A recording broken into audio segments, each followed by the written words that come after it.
Whodey, Bengal fans. I am Jake. My main guy, Mon, is about to join us in 3, 2, 1. There Good he job. is, right on time. Good That job. was pretty good. You got the delay down pat. You got the delay down pat. My piece of crap MacBook is falling apart, but you have it figured out. Thank you.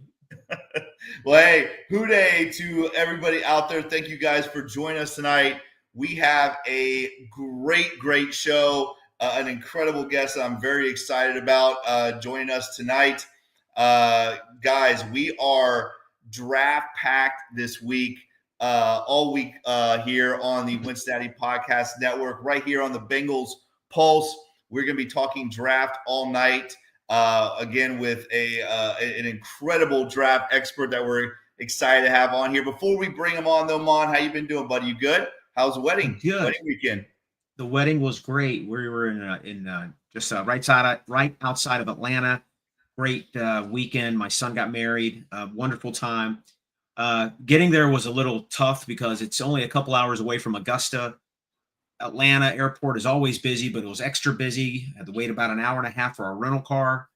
And it was bonkers getting to the resort. But once we got there, we had a great time. And congratulations to my son, Luke, and Amanda. We had a happy time. They're in Calgary skiing in Alberta. Wow. Yeah. And a cool honeymoon. From Georgia to, Alberta. Wow. But let's talk draft. We're 9 days away, and I'm just so excited that we have Jared on because he knows his stuff. And you know me, I want to talk about the trenches, and we're about to do that. We are about to do that. Yash, thank you very much. Keep us updated on the Reds game. Yash has got us updated on the Reds game right now. Again, thank you guys so much for joining us. Without further ado, we are about to talk Bengals draft here on the Bengals Pulse with one of the best to do it. That is right, guys. You know him as the draft guy, Jared. You can find him on Twitter at the draft guy, Jared. Let's bring him on right now. The man, the myth, the legend, the draft guy, Jared. Thanks for joining us, man. Yeah, thank you guys so much for having me on. Really appreciate it. Well, thanks for coming on, man. We appreciate it again. We know right now this is one of your favorite times of the year. It is that time. It is Christmas in springtime, right, Jared? Oh, yeah, absolutely. Best time. So go ahead, bud. Oh, I don't have okay. anything. So, hey. I was just saying it's the best time of the year.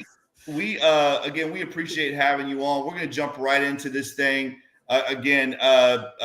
All of you guys that are joining us tonight, make sure you comment in the comment section. If you have any questions for Jared, we will try to get to them if we can. But let's get this thing started, Jared, with probably one of the biggest arguments going on right now in Bengaldom, and that is, do the Bengals draft best player available, or do they go and get one of those big needs at offensive line, at guard in particular, or edge rusher, depending on the Trey Hendrickson situation? What are your thoughts, Jared, on do the Bengals go best player available, or do they feel one of those needs? I would hope they feel the pressure of the needs because they're so limited with their picks. I don't think it should dictate too much in the first round, but I feel like their needs are so vast, and they could use improvements throughout the roster. I think it's going to be a pretty good combination in the first round between best player and a needs. Like all of these edge defenders and offensive linemen, that's where the value is in this draft. It's where the Bengals' biggest needs are, and I think it lines up really well for the first round. Gotcha. I'm just curious, do you think with their approach in free agency, did they sort of box themselves in? And, let's face it, every draft has a player that's a top 10 prospect that drops. What if one of those guys like Ty Warren or even the running back Genty, I'm not saying it's going to happen. What if he's there at 17? Are they going to think about that? Like we just mentioned, they do have glaring holes on that offensive line. But did their approach in free agency sort of box them in and sort of take them out of the BPA discussion? I wouldn't say, like I said, the first round, it really it boxed them in because there's not I know a lot of people have kind of heard it, but the prospects between like 15 and 30 in this, or 5 and 30 in this draft, are very similar in grades. Like you were saying, Genty and Warren, I consider those guys blue chip, and there's probably 5. Most teams are only going to have 5 or 6 blue chip grades this draft. After that, it's going to be what you need, how you evaluated this class in general, and where you see the value there at 17. So I wouldn't pass on a player like Tyler Warren or Ashton Genty. They're both needs for the Bengals, maybe a little bit lower on the list, but you're not going to pass up a blue chip prospect if those guys are on the board. And I think you could kind of sort that out throughout the first round in general. Like Jihad Campbell, for me, one of the top players in the draft. It's not a sexy position, but he's absolutely in contention if he's there at 17 because he's an absolute stud. Another player like Malachi Starks, Nick Emanwari, those kind of guys, depending on how the Bengals feel about them, are absolutely in play because, like I said, the grades should be so close in that first round that position really shouldn't matter too much. It should be who they have highest on their board. Yeah, that's good. That's a great point. I think when you look at this draft, Jared, again, you talked about some of these blue chip guys. I think some of those position of need guys for the Bengals are also blue chip. Some of those guys, right? I mean, some of those guys could be blue chip guys, considering where, who falls where. And obviously draft night is so crazy. Teams are going to jump up and take a quarterback and you'll be like, what the hell was that? Mm-hmm. And again, I think that kind of fits the Bengals and does the Bengals a solid in this draft if teams start stressing out and starting to reach and jump up. Let me ask you before we get into the rest of our talk here, what are some guys that you could possibly see some teams trying to jump up and get or maybe move up with the Bengals? What do you think? So we've already mentioned 2 of them. Tyler Warren, Ashton Genty are 2 players I think could slide a little bit depending on value by other teams.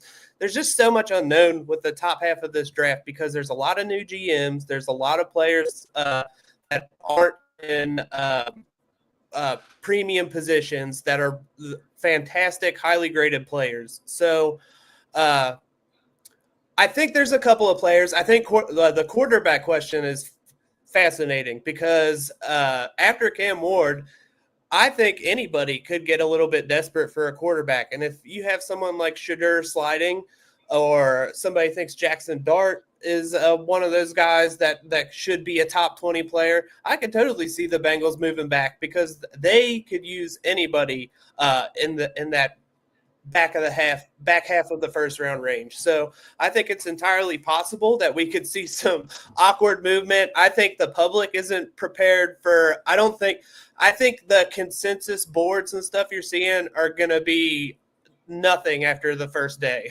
We're going to throw them out. I think there's just going to be so much variance with this class and how people see it. It's going to be more of expect the unexpected with the NFL draft with this year. Yeah. Do we want to? There's one player that really intrigues me. I know we're about to ask positions, guard, defensive line, defensive tackle, all that. But Tyler Booker, like PFF has him, I think 47th on their big board. I've seen him in the 20s in some, and he's all over the place. I mean, tell me a little bit about him because he could be available at 17, but at the same time, his athletic score isn't that impressive. But I guess it depends on who's grading him because some people love him and some people really don't. What do you think about Tyler Booker? I love Tyler Booker. I don't think athleticism is as important as a guard. I don't think it's as important in Cincinnati's scheme being a super big athlete. And I don't know if you guys remember, but Daniel Jeremiah's first mock draft of the year, he had Tyler Booker going at number 10 to the Chicago Bears. So his film is highly, highly regarded by the draft community. I have him he has the best guard tape, pure guard tape in the entire class. He's one of the few prospects you can verifiably say, I'm going to put him at left guard. He's going to stay there for 10 years, and he's going to play at a starter, like an above average starter level for the next 10 years. I'm very confident in my evaluation of Tyler Booker. He's one of my favorite prospects. I get people being concerned about his athleticism, but another thing with athleticism, first of all, he's like 330 pounds. Like athletes at over 300 pounds, that like they look and move a little bit different, and Booker's that way. And oh man, I totally lost my train of thought. No, you're talking about Booker and athleticism and all that. Yeah. Yeah. So I have no problem with Booker at 17. His tape says he should be a top 20 player. And he's still 20 years old. That's what I was getting at. He still has room to grow into his body and grow his athleticism. So, and especially in the AFC North, we deal with Justin Madubuike and Myles Garrett and Cam Hayward. You need somebody who can anchor down against those guys, because there's not a lot of human beings that can do it, and Tyler Booker is one of them. So anybody kind of poo-pooing the Booker picks, like it's not going to be me. Yeah. Well, that's why I brought it up, and you just mentioned it right there. I mean, I'm sick and tired of the Bengals getting pushed around. I mean, he's 330 pounds. He's I think he has some physicality, something that offensive line definitely needs, and I would be intrigued if he was there at 17. But like I said, he's all over the place on multiple boards. I wanted your take, and that makes me feel a lot better. Good, Jake. Okay, well let's jump right into it and talk about this. Jared, we're going to throw out some position of needs for the Bengals. Mon is going to start, and if you could give us maybe your top 3 at the position, and maybe a sleeper in there, and what you think might be the best fit at 17 for the Cincinnati Bengals. Obviously, of course, being realistic that this is a guy that could fall to us. So, Mon, why don't you go ahead and get us started and throw out the first position? Yeah, I mean, I've already started with the offensive line and Booker, but I'm not going to go offensive tackle or guard, because a lot of the tackles, I guess, are projected to move inside the guard. Tell us about the offensive line. We know, our offense was lights out last year, even with the bad guard play. But obviously they do need the upgrade there. Give us a handful of players you think would be a good fit for the Bengals. I know we have a new offensive line coach. Tell us what you think of Scott Peters also. How is he going to be different from the last coach, Frank Pollock? Well, let's start with Peters. He's definitely younger. He comes from the same tree as Frank Pollock, which I don't think a lot of people talk about as much. Both of them worked with Bill Callahan before they ended up at the Cincinnati Bengals. So I think Peters is more of he uses his MMA background with his coaching. So I find that super intriguing. He's come up with his own strike system for pass protection. It's really interesting. I don't know if anybody's watched the videos. They're on YouTube, Tip of the Spear. They're really fun and interesting videos of how offensive linemen use their hands. And I think especially, and it's kind of funny that they brought him in, because Cordell Volson was somebody who kind of had issues with his hands, especially picking up stunts and striking in pass protection. So it's like he would be a perfect fit for someone like to coach Volson. So I'm a big fan of Scott Peters. Moving to my favorite lineman that could be there at 17. My top 3 tackles in the class are Will Campbell, Josh Simmons, and Armand Mimbu. And with Josh Simmons, he has a top 10 grade for me based on tape.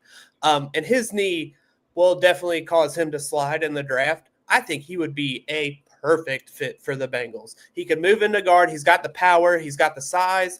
And then he has the swing tackle ability. He played right tackle at San Diego before transferring to Ohio State. And I mean, like I said, the beginning of last season, he was playing at a top 10 level. So I'm a huge fan of Josh Simmons. Then we have Kelvin Banks, who I have always, since I've been evaluating him since last fall, I've always seen him as a guard. I think Kelvin Banks, because out on an island at tackle, he does tend to lean, lunge, kind of use 2 hands with his punches and stuff, and it really causes a lot of balance issues. I think a lot of that stuff can be mitigated by moving to guard.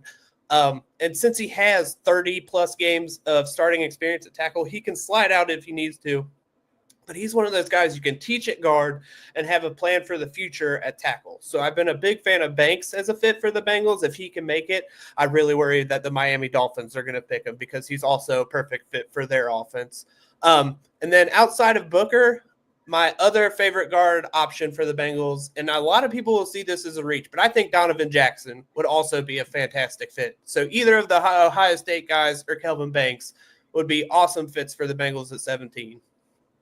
Yeah. What about the North Dakota, the Volson? No, I don't think they ever played together, obviously. But Zabel, is he a better prospect coming out than Volson was? Oh yeah, 100%. He's better than Cody Mauch was coming out of North Dakota State a couple of years ago as well. But I don't think he fits the Bengals' typical thresholds for first-round picks. Donovan Jackson doesn't really either. He's kind of more of a fringe, in my opinion, of who the Bengals would pick. But Zabel, he's short-armed, he's older, he's from a smaller SCS school. That's not anything the Bengals typically do in the first round. But this could be a Peters thing where he says, I like that guy. Let's go ahead and get him. He's going to be my guy. Plus, I also kind of see him more of a center. He can play guard, but I think he'd be more of a center in the future.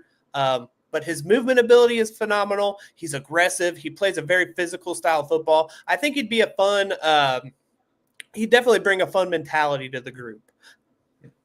Do you think that Peters could potentially, talking about current players on the current roster, not draft picks, could he get a little bit more out of Volson, Cody Ford, even the new signing, Lucas Patrick? Do you think that he could maybe get 10, 15, 20% better play out of them? Maybe. It's tough. It's hard to gauge because we just haven't seen – the only group we've seen him coach is the New England Patriots last year, who had an abysmal offensive line. And I'm not putting that on Peters. He didn't have the greatest group of linemen to work with, but I mean, he made them into a functional group, which I think does say something. I mean, he was getting play out of Ben Brown and Michael Jordan, who were on the Bengals practice squad a couple of years ago. Like, those guys were playing in the NFL and protecting a rookie quarterback, and I think that was pretty impressive. So hopefully, I would like to see him get a little bit more out of Cordell. I still have faith in Cordell because we've seen flashes of him be a good player, and he's just regressed over time. So maybe just a new voice in there could be good for him. Yeah, and I'm gonna just throw my 2 cents real quick because I have said on this show, Jared, and talked about the lack of development. I'm gonna be nice and say the lack of development that the Bengals have shown when it comes to drafting offensive linemen. Let's just say what it is. They have struck out miserably when it comes to drafting offensive linemen. Right now, I mean, let's just take Mims out of the equation. Really, Volson has been the only guy that they've drafted that has really put in significant time on that offensive line. Everybody else are free agents. So for me personally, Jared, I am worried about the Bengals reaching at offensive line just because, again, history has shown us that it has not worked out very often.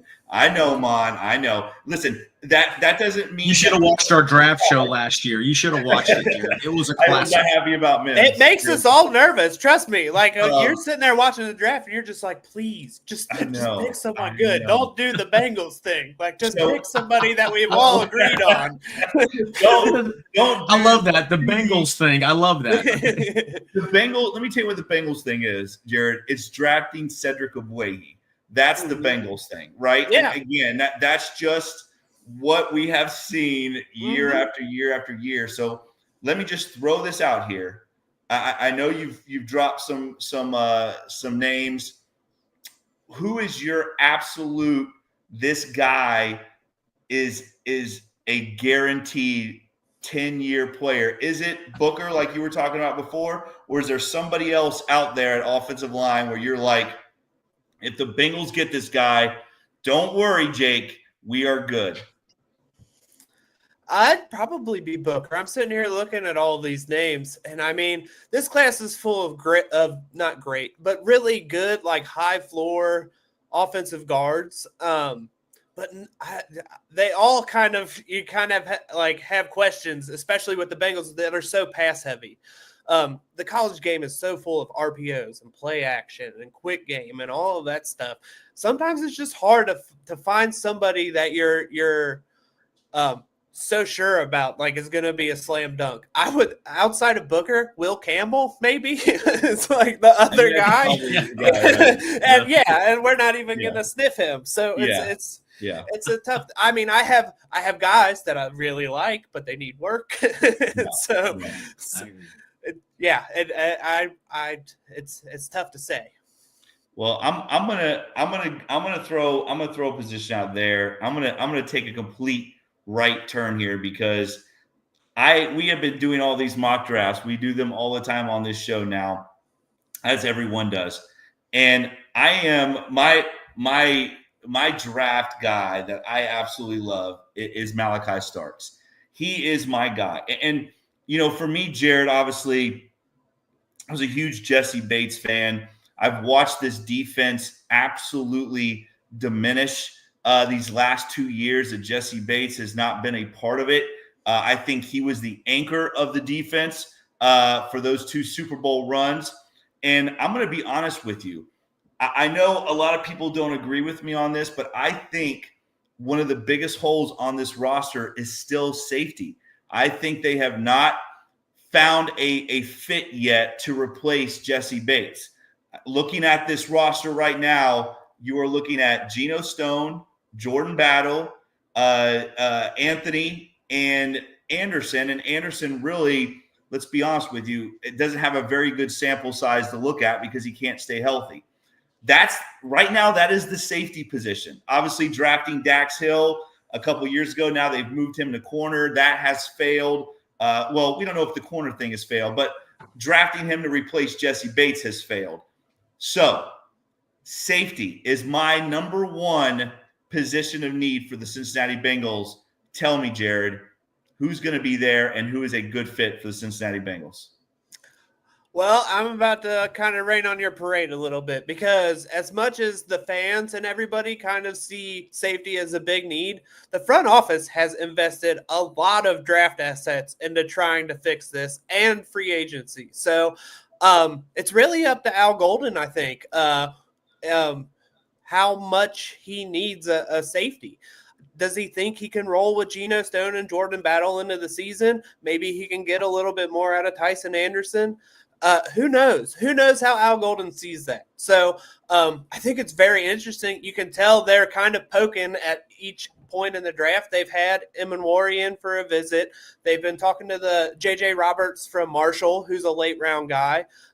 So they're kind of kicking the tires on all of it. I think safety is really going to be more about fit for them. Like if they find a guy that they really like and really think they can give an opportunity to get to displace 2 vets, 2 guys that they paid and that they've drafted on day 2 with Jordan Battle, to really see how that position kind of plays out. So I'm just super interested in the safety position and how they see it. And I could say the same for linebacker as well. So let me ask you real quick, who to you is the best fit at safety for the Cincinnati Bengals? Just give me one name. Hopefully it starts. Give me one name of who you think is the best fit at safety. If the Bengals were at 17, he's on our board. All the safeties are there because Starks and how do you pronounce his name? I always pronounce it wrong. Emanwari. Let's say those 2 guys are sitting there. Who do the Bengals take if they're going to take Xavier Watts? They're around. Okay, yeah. Thanks for that. Now you have really crapped on my parade. He's the most familiar one. Like if Al Golden wants his guy to run his defense, he's going to pick the guy that helped him get to a national championship. That's Starks has athleticism questions. Emanwari, to me, on film, wasn't super exciting. He doesn't look like the safety that he tested like. So you're kind of in this middle ground. I don't think either of them are worth the 17th. Starks and Emanwari are worth the 17th pick. Wow. So wait and start in the second round looking for safety. So like Kevin Winston, Xavier Watts, Andrew Makuba, those guys are probably more in Bengals territory, in my opinion. Yeah, the only thing that concerns me about the safety position, I'm a big Jordan Battle fan. I think he's going to be a keeper. I just worry about, I think, if you have one safety that's a little limited athletically, okay, but I think both of our safeties currently are a little bit. I don't think Geno Stone is an elite athlete, but hey, they're both going to be on the roster this year, and I could definitely see the Bengals picking one. Maybe Watts in the second round. Let's pivot to the other side of the we talked about the trenches on the offensive side. Let's talk about the defensive side. Jake did mention it earlier about Trey Hendrickson. I still think he's going to be a Bengal. I know it's fluid.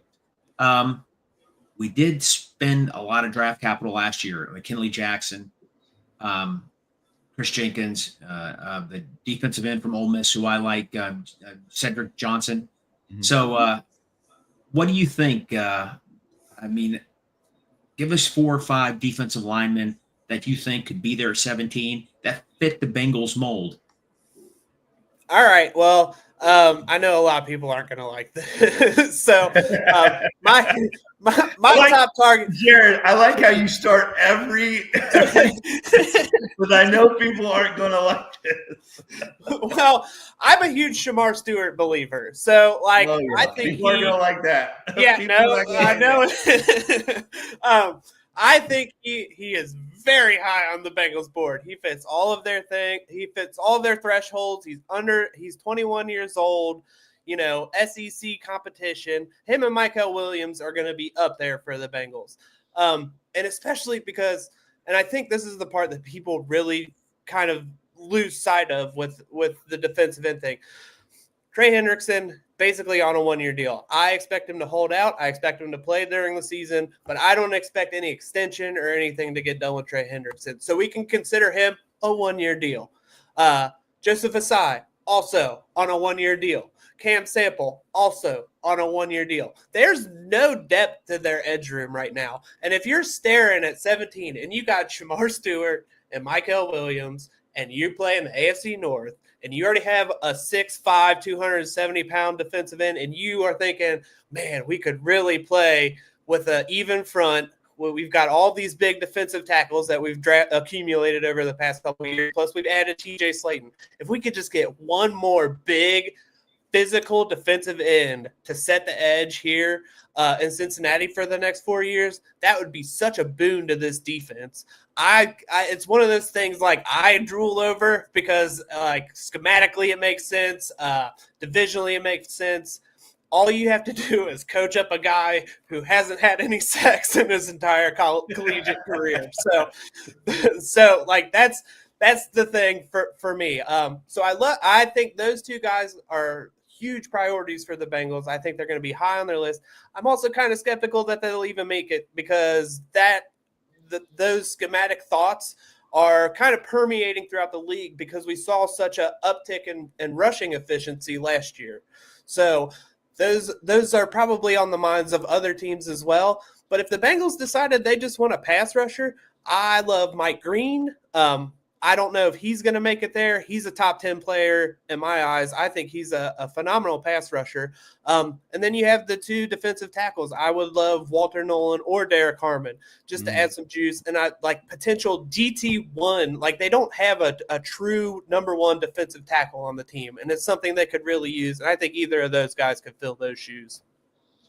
Tell me about Omar Lott from Tennessee. I know Pierce is his teammate, but PFF has him top 30 pick. I've seen him all over the boards also. Could he be a potential target, potentially in the second round, or maybe if the Bengals trade back in the first?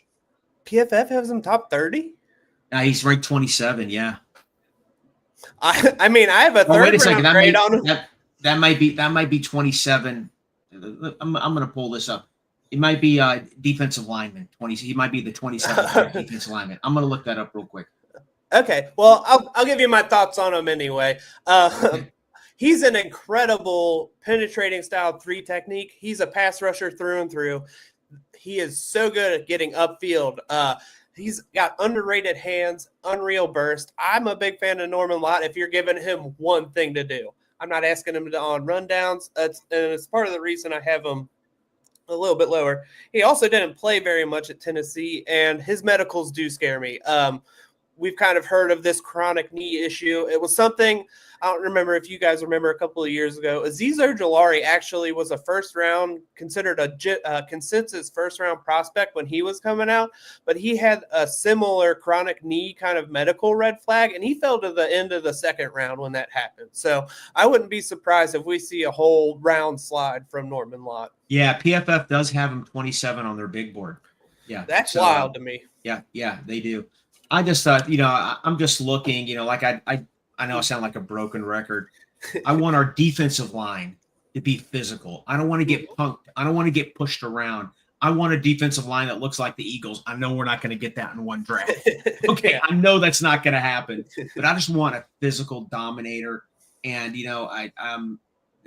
that's my big hope coming up next week or when the draft. At least one really solid offensive lineman and defensive lineman that's going to be a Bengal for years. Mm-hmm. Yeah, for me, if the Bengals are going to bring up a ticket with a defensive lineman on it, I'm hoping it's Walter Nolan. He is my favorite defensive lineman in this draft. Again, I'm with you. I think he is that defensive tackle that the Bengals have needed and wanted. I mean, again, since 2021 was really the last time where we saw defensive tackles with an interior pass rush for the Cincinnati Bengals. Obviously, Larry O and BJ both contributed almost 15 sacks in 21. That's the last time that we've had any type of a penetrating defensive tackle. So for me, Walter Nolan is that number one defensive lineman on my board. I want to ask you this, though, because we've seen a lot of stuff on Green and Pierce and the off-the-field issues. Do you think those guys' issues off the field are going to drop their stock at all in this draft? Or do you see Mike – because, again, like you said, Mike Green is a top 10 guy for most of the draft guys out there, Jared.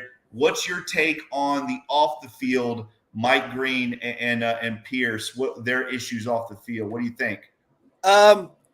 Just from the reports I've seen and some of the people that I've talked to, I would have both of those guys off my board. I don't want any of that stuff in my locker room. I agree with you, Jared. But if we're talking tape, I mean, both of those guys are top 20 pass rushers, and it's one of the most sought after positions in the entire NFL. I think a lot of teams are going to kind of hand wave Mike Green's issues because they're not football related.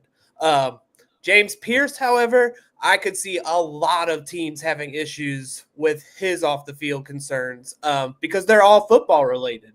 So between the two, I would definitely expect Green to go way before Pierce. But somebody, I mean, like I said, most premium position and one of the most premium positions outside of quarterback in the entire NFL, somebody's going to take that risk. Yeah, they always do, right? Mm-hmm. Yeah. Well, we did last year with Burton. I get it. But before we get to the super chat, Eric, let me ask you a quick question. Well, go ahead. The super chat here, it's a good question. A lot of people are wondering why are we focused on running back when we have Chase Brown and Samaje Perine? My personal view is I love Chase Brown, but he's not a battering ram. He's 205 pounds. I think 20, 25 touches a game might be much for him for 17. It's never going to hurt to potentially get a running back. I'm not for a first, second round pick on a running back. I would love Taj Brooks from Texas Tech later in this draft. But what do you think? Yeah. So this is a Bengals thing, man. They value running backs so high. I mean, how many second round running backs have we seen the Bengals take over the years? So it's one of those things that where maybe we as a fan base don't really want to see it, especially few picks. Like the class is deep, like we feel like we can get. But I mean, the Bengals are going to really love these day two guys, and the thing about they want somebody that can keep Chase Brown fresh alongside of all of the short yardage and stuff. Like they want somebody that can get short yardage and keep Chase Brown fresh and keep kind of like they did in 21, where they had Joe Mixon and Samaje Perine, and they were able to get 4 or 5 yards when they needed 4 or 5 yards to keep the chains kind of consistent and easy to manage. And they just don't have that with Chase Brown. Like Chase Brown's a home run waiting to happen. So they need somebody who's a little bit more consistent. And I think that's really part of the reason they brought Perine back. So to kind of like, you're not going to trust anybody outside of the third round to really be somebody who can consistently get you 4 or 5 yards. That is something a day 2 back you can almost guarantee will do. And then you look at the group of backs in this draft, like Quinshon Judkins, Caleb Johnson, DJ Giddens, like Cam Scattaboo. Like, these are all guys that you can throw in there. You can trust them to eat blitzing linebackers and stuff for Joe Burrow, and you can ask them to get 2 or 3 yards on those tough 3rd and 4th downs so that we're not throwing the ball on 4th and 1, or like, you know, in that no man's land where we're scared to put Evan out there. And the things that we saw last year over and over again, where they're just making bad decisions because they can't trust their short yardage run game. And a lot of people love the Ohio State guys, right? And Judkins and Henderson. You know, I know a lot of Bengal fans are very high on both of those guys and want to see them maybe as a day 2 pick, because that's where those 2 guys would fall, right? If the Bengals were to go and get one of those Ohio State running backs, do you feel like both those guys? I mean, obviously Judkins, I know, is Henderson a day 2 guy as well? Yeah, and lately Todd McShay has been talking about Henderson as possibly creeping into the back of the 1st round. So Henderson being there at 49 may be a bit of a stretch, because I guess there's just whispers of people thinking Henderson could be, you know, another one of those Jahmyr Gibbs, Chase Brown kind of home run guys. I personally also think Judkins fits exactly what the Bengals need. I don't know if anybody remembers the Penn State game from this past year. Ohio State had the lead with 5 minutes to go, and they just ran Quinshon Judkins for 5 whole minutes to ice the game. He's one of those guys I personally would trust to hand the ball off and ice a game. So Judkins at 49, I've even said it on my Twitter, as soon as he got finished testing and he tested as crazy as he did, which I didn't expect because he's always been kind of like a bigger kind of plotting back. But after going through the Ohio State offense, I think he's exactly what the Bengals are looking for in a running back right now. Jared, let me ask you a quick question here. You know, if you look at NFL rosters, like some of the best teams, I mean, their stars are 4th, 5th, 6th round players that they drafted and developed.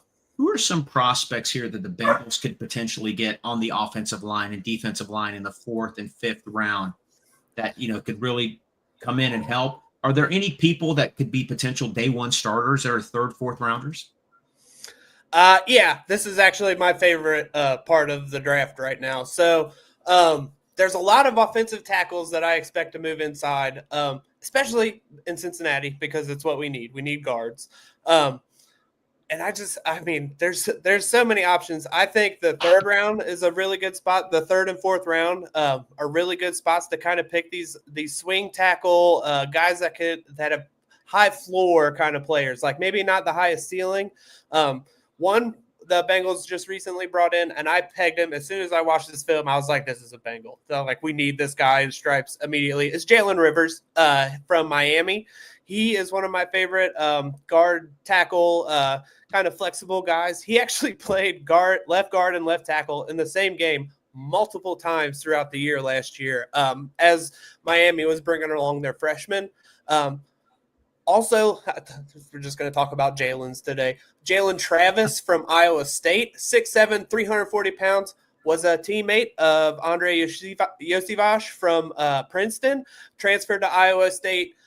He's phenomenal. I think he's probably one of the most underrated offensive tackles in the entire draft. And I think having him and Orlando Brown Jr. on the same side would be just like a mass of humanity that nobody could get through. So that's fine with me.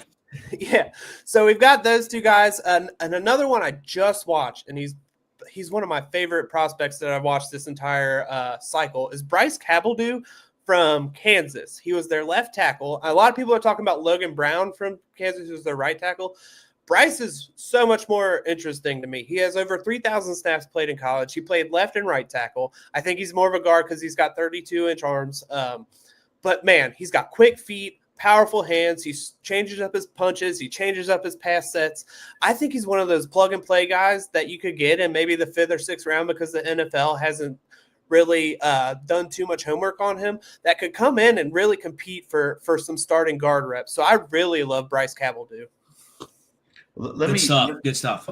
Yeah, and obviously Ratledge, that seems to be like the Bengal fans' crush, right? That's like the Bengals fan crush. You see it in all the Bengal fans' mock drafts.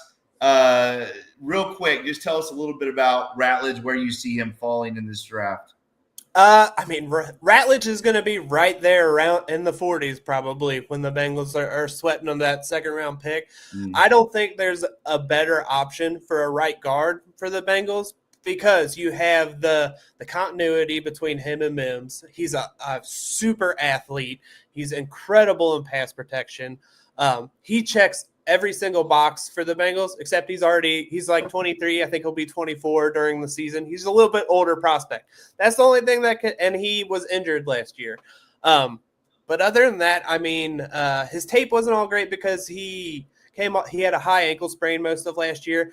But if you flip on the Notre Dame tape from the playoffs, he looked exactly like he did in 23, which was absolutely phenomenal, close to first round tape. So I think Ratledge would be, top tier option there if he's available in the second round. But I think he's good enough that he may go before that.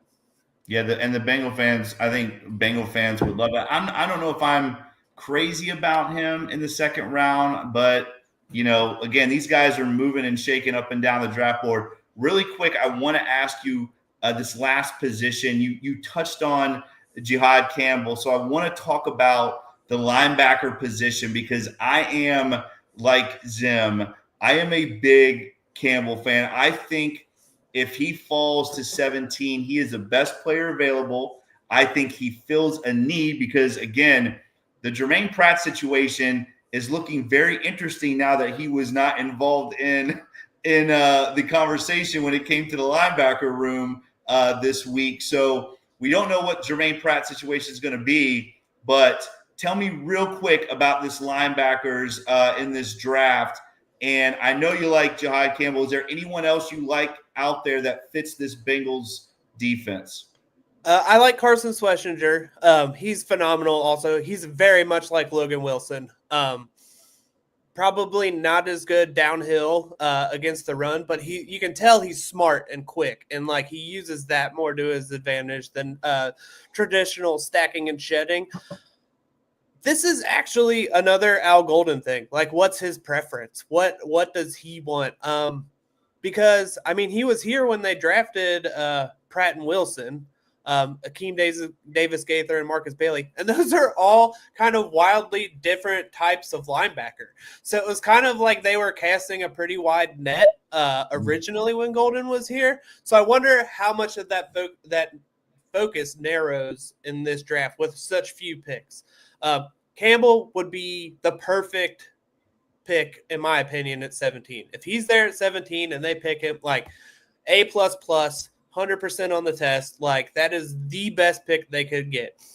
Then outside of, Schlesinger, I don't think they're going to be too high on Demetrius Knight from South Carolina.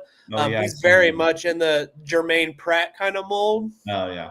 Yeah. And if they're trying to trade Pratt, I'm not sure how interested in that they'd be. Danny Stutzman is kind of like Jihad Campbell light. He's big, athletic, but he's more of a downhill, not so much in coverage kind of player. And you got Chris Paul from Ole Miss, who's a little undersized, but he's just a firecracker. He's all over the field. He can do a little bit of everything. And then, they brought in Nick Martin from Oklahoma State, who I haven't watched much Oklahoma State defense. I haven't had much reason to this year. So and he's a projected late round guy. So we know about Jack Kaiser, the Jack Kaiser connection. He's more of a downhill, short area kind of guy. So I'm interested because I feel like linebacker may be one of the positions that they would love to upgrade, but I feel like it might be the position they kind of like don't get the value they're looking for in this draft.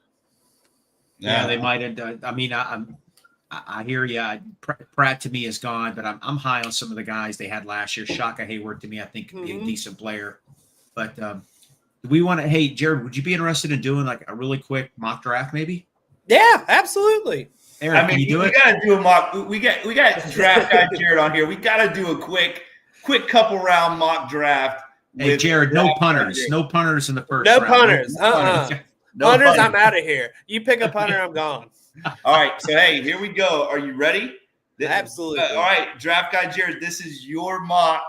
Eric has got it set up for us right now.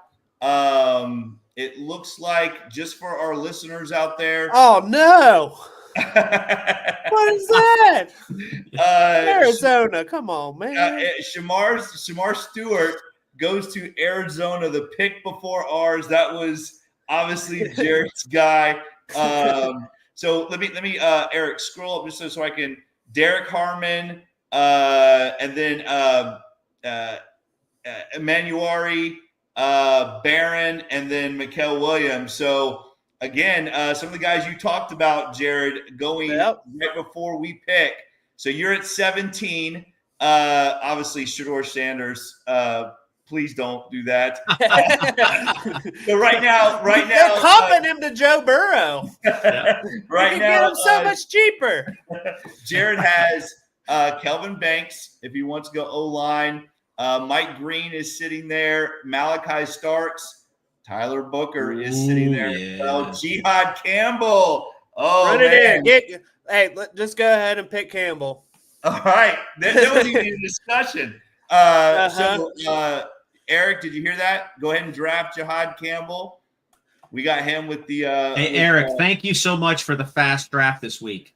Instead of having to wait. We have a trade, and we didn't talk about this, Jared, but real quick, do the Bengals trade in this draft? Can you see them in a situation maybe that fits them the right way? Do they trade down in this draft?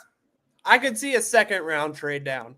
Like if we're looking at like I was saying earlier, if Tate Rathledge is gone, maybe they were looking at TJ Sanders and he gets picked before him, and they have kind of like that next tier of guys. That would be a perfect time to kind of slide back maybe 10, 15 picks, pick up an extra fourth or fifth rounder, and just try to take more bites at the apple here. I think it's pretty possible, and it's something we've seen him do before. It would be crazy, though, right? I mean, it would shock the world, I think, if the Bengals did trade down from 17. All right, here we go. You're sitting here in the second round, Jared. You have we're at pick 49. Obviously, you have Kenneth Grant, defensive tackle from Michigan, Xavier Watts, safety from Notre Dame. You said that might be Al Golden's guy. Benjamin Morrison, the corner from Notre Dame. So we got two Fighting Irish sitting there for Al Gold to take. Landon Jackson's good too. He's good. Had a great combine. Go ahead, Mom. Sorry, go ahead. No, Jackson had a great combine. He looked the part. So, concerning trying to figure out what's happened with Trey Hendrickson, that would be intriguing. But it's your pick, Jared Tobin. And look, Jared Tobin. You got both running backs there, too, that we just talked about. Judkins is there, and Henderson is there. What do you do, Jared Tobin? I'm going to steal that, Mom. That's good stuff. Tobin, I almost spit the tea on my computer. All right, so it looks like there's some phenomenal options here. We didn't talk about Landon Jackson, but in that Shamar Stewart, Mikael Williams kind of mold, the big, hulking, can play the run, kind of AFC North style 4-3 defensive end. Landon Jackson fits the bill, so I'm a big fan of that. Who else did we have Ursary, who the Bengals met? I'm a big fan of Ariante Ursary. I actually have a first-round grade on him. I think he could be a future left tackle. Scroll down, Eric. Marcus Bowe, he's one of my favorite prospects in the entire draft. And the Bengals were at his pro day. I am super interested in Marcus Bowe, 20 years old, right tackle. I think he's more of an interior player. TJ Sanders is there. We had I saw Tate Ratledge, Darius Alexander, who they've had on a visit. There's a lot. This is the perfect scenario where I expect the Bengals would definitely field some trade back calls. Oh wow, yeah, and what Eric is showing you, you can move down and listen. This is your draft, Jared Tobin. You can move down from 49 to 56 and pick up Buffalo's 4th rounder. What are you going to do? You going to take that next year? Yeah, it's next year. So I think I think I'm going to stick and pick. Let's go with Landon Jackson here. Wow. Okay, nice. Landon Jackson, edge rusher from Arkansas, is a Cincinnati Bengal at 49. I was about to say, no, the Chargers want one of our picks. They can go pound salt. All right, here we go. You don't want to help. You don't want to help a team in your conference. Or the Chiefs. Get out of here. Get out of here with that. All right, here we go. At 81. Now I feel like we're definitely pigeonholed into picking an offensive lineman here. So I see Trapillo here, who the Bengals have met with. I think he's very I like Trapillo. I think he's a very good offensive tackle prospect. Let's see who else we got here. Cam Williams, I feel, is another very Bengals-y kind of offensive tackle prospect. 6'6", 340. He's got great length. He's a great run blocker right now. Definitely needs some help in pass protection. Only a 1-year starter. Very Mims-like with the experience. So that's what you're kind of banking on there. What about guard, Eric? Who do we got? Yeah, let's see the guards.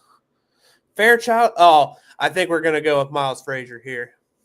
He's a plug and play, ready to go right guard. He's an excellent pass protector. SEC, played on one of the best lines in the entire.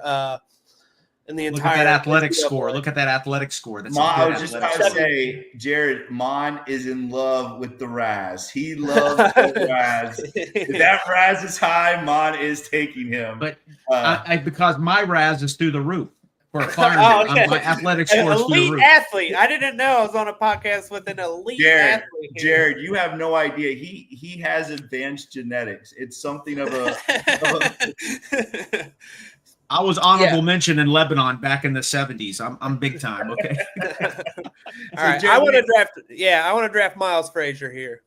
All right. And again, you know what I like about this, Jared, is he was at 113. We were drafting at 81, but you talked about, the Bengals might get cornered into that where they are going to have to maybe reach on day 2 if it hasn't been done those first 2 picks.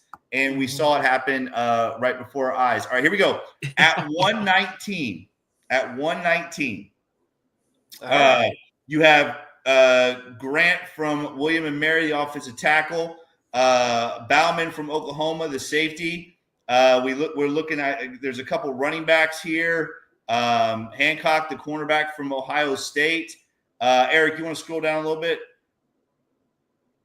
Jalen Reed, the safety from Penn State, sitting there. What do you think? I'm a big Damian Martinez fan. Let's keep scrolling. Let's see.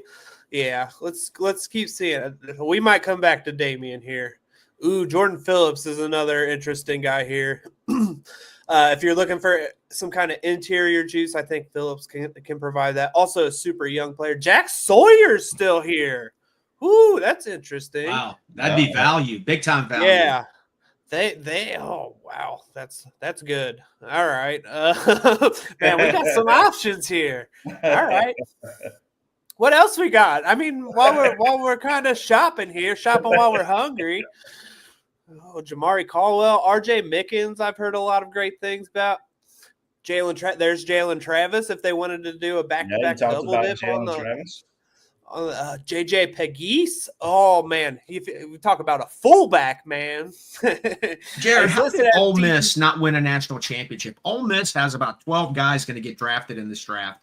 Ole Miss is loaded. Dishonorable offense. Yeah. They don't play real football. That's how that happens. So I'm guessing you're not a big dart guy, Jared. No.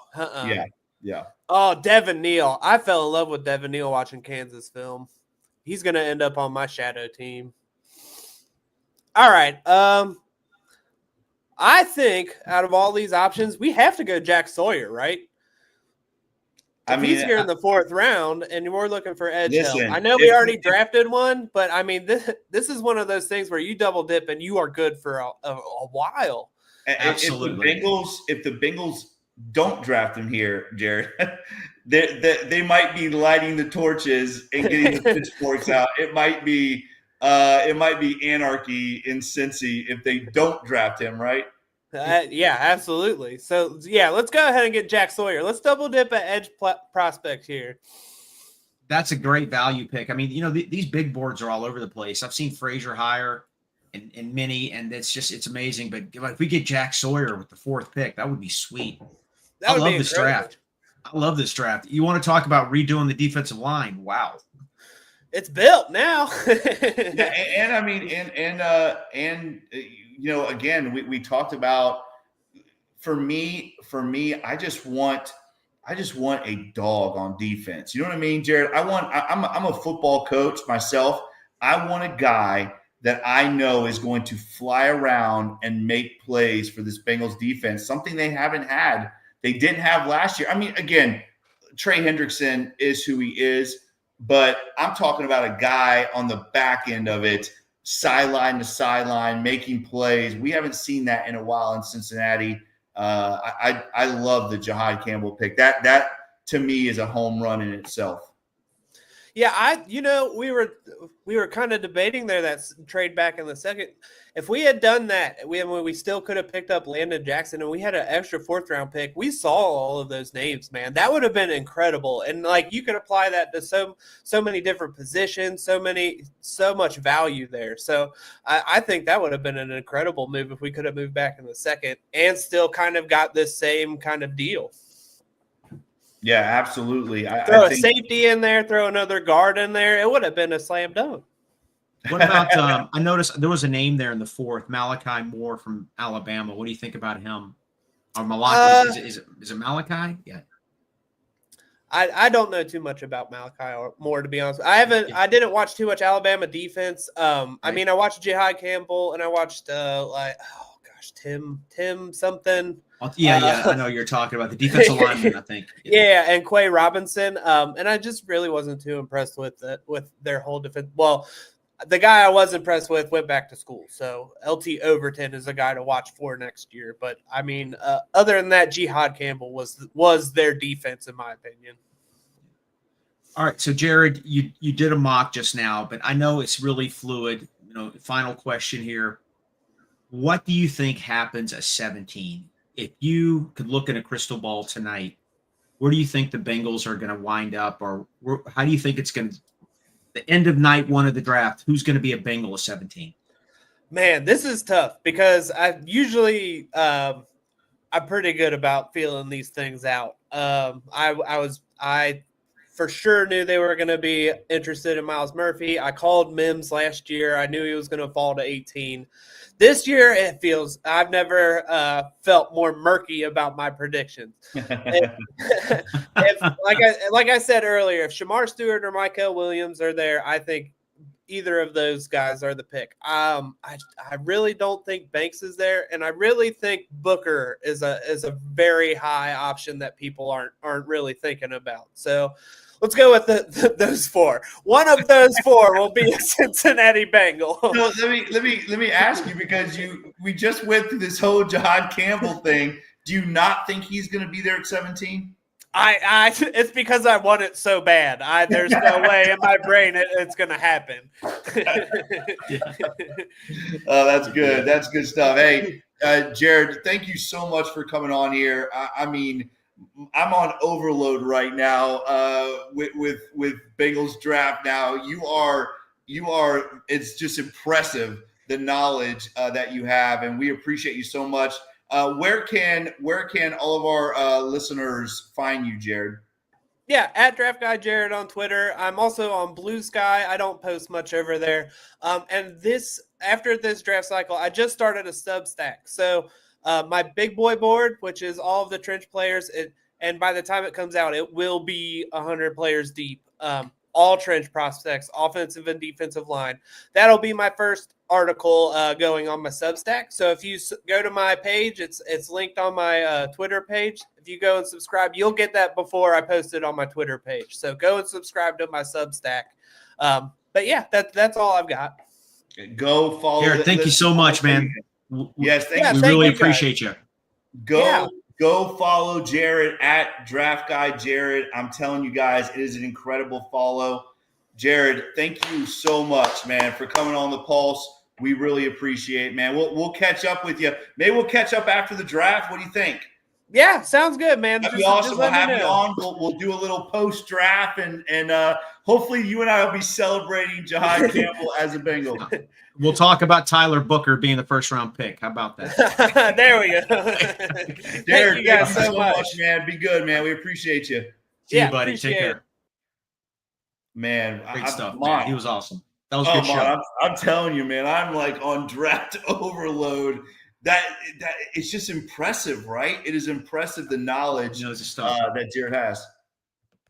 Yeah, absolutely. It was good stuff, good conversation, getting another perspective. You know, like we mentioned earlier, PFF, PFN, everybody, Goodberry has it, Ace and Zim, everybody has their big boards. Everybody's a little different, man. Everybody's all over the place, and that's fine. It's good to get his takes, you know, and the more information, the better. And, you know, like I'm really intrigued by Tyler Booker. You know, I mean, I read a lot about him. Some people had him in the 60s in the top 100. Some had him at 15. So It's going to be interesting. I think he could be an option. Jihad Campbell would be a great pick, a great pickup. Something you said, and this is what I want. I want offensive coordinators afraid of a defensive player on the Bengals. Yes. That's not named Trey Hendrickson. Yes. I want them like, hey, man, that dude back there is a problem. And I want them stressing about it. We don't have that. Don't you feel like every week you and I are talking about that guy on the opposing defense that we're like, oh, God, we got to stop this guy. And again, I'm talking more on the back end. You know what I mean? Those guys that are running sideline to sideline and making all those plays. I agree with you 100%. Hey, I want to say thank you to everyone tonight. Again, Fuzzy, thank you so much for the super chat, man. We really appreciate you as always. If you guys like this podcast, make sure that you like, share, and subscribe to this podcast. Make sure you check us out on all the awesome podcast platforms, Apple, Stitcher, Spotify. As always, guys, if you like this podcast, make sure you give us that 5-star review. We would very much appreciate that. As always, follow Mon on Twitter at @TheFireMon. Follow me on Twitter at Coach Jake Owens 9. Follow Eric on Twitter at eFlash with 2 H's 88. Follow the Winstonity Podcast Network on Twitter at WinstonityPod. Follow the Bengals Pulse on Twitter at Bengals_Pulse9. The same without the @ on Instagram, Bengals_Pulse9. And again, follow our guy, the Draft Guy Jared on Twitter at Draft Guy Jared. Mon, why don't you tell our listeners about Thursday's show? Bengal Sands is going to be on Thursday night. Another great draft, Twitter follow.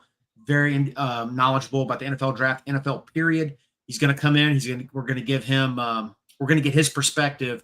Excited about that show. So Thursday night, Mike Santaglia is going to be on. So let's get ready for that. 8:00 Thursday. Absolutely, guys. Make sure you check us out Thursday night at 8:00. As always, guys, thank you so much for joining us. We love you.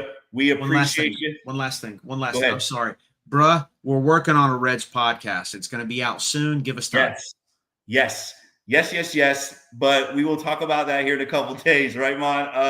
And guys, we are 8 days away from the NFL draft.